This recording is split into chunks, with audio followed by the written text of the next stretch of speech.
Have I got your name right with Nivi? Yes. Yep. Does everyone call you Nivi? Everyone calls me Nivi. Yep. Is it Dr Nivi? Or is it just Nivi? Nivi is fine. Dr Rajadeven.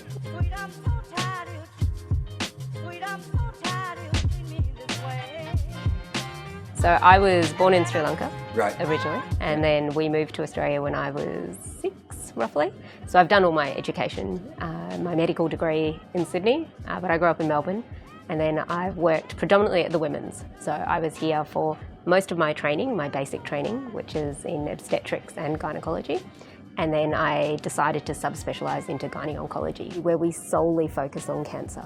That's what we do. That's the only thing that we do.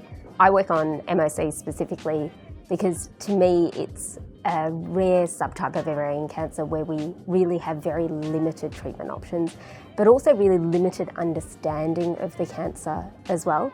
But also the main thing is just having options for our patients really, and that's really what's driving us to be involved in research in mucinous ovarian cancer. So when we've got someone or we've got a patient who's got the disease, we can tell them everything we know about theirs without saying, look, what we don't know, but really what we do know and what the options are that we have for them as well.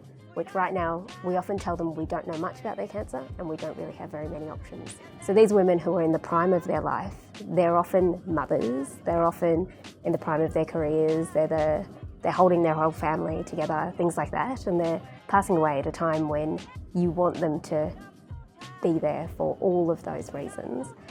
The grant that I'm currently working on, or the projects that I'm currently working on, so they're sort of two-pronged. The first part is really to try and improve the chemotherapy that we give women.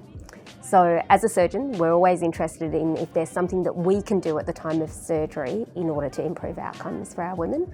And one of the options in ovarian cancer is to give a dose of chemotherapy straight into the abdomen at the time of surgery. So with mucinous ovarian cancer, we cannot do a clinical trial in order to ascertain whether or not this treatment would work because we just don't have the numbers. And for rare cancers, that's really one of the things that holds them back, that we can't do a clinical trial to show that a treatment works. So we really rely on what we can find in the laboratories and in our basic science to see if we can improve the outcomes for these women. And so one of the things that I'm interested in is testing whether or not giving chemotherapy with the addition of heat, because heat's thought to also improve chemotherapy treatments. So whether or not we can treat mucinous ovarian cancer with standard chemotherapy, but the addition of heat will actually help the chemotherapy be more effective. And we do that by using what we call our patient-derived organoids, which are tissue samples that we've obtained from patients where we've recreated the cancers, and then we subject them to the chemotherapy with or without heat and see whether or not that helps kill the cancer cells, essentially. Access to next generation sequencing and really just to cancer genetics in general really helps our research and our understanding. And I think for mucinous ovarian cancer, we really only it's the tip of the iceberg, our understanding of this type of cancer. We knew such limited things about the genetics of this cancer up until a few years ago.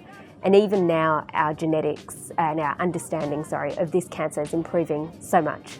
The identification that there's 2 different types of mucinous ovarian cancer, that there's 2 different ways that they behave, all of those things has really helped our research and has helped our understanding of how the cancer behaves and the ways in which we can approach our treatment for this. So I think cancer genetics is really fundamental right now to our understanding of the disease. So I have a clear message really for the Love Your Sister Village to thank them for all of the work that they do in terms of increasing public understanding about cancer and cancer research that goes on in our attempt to try and improve outcomes for everyone.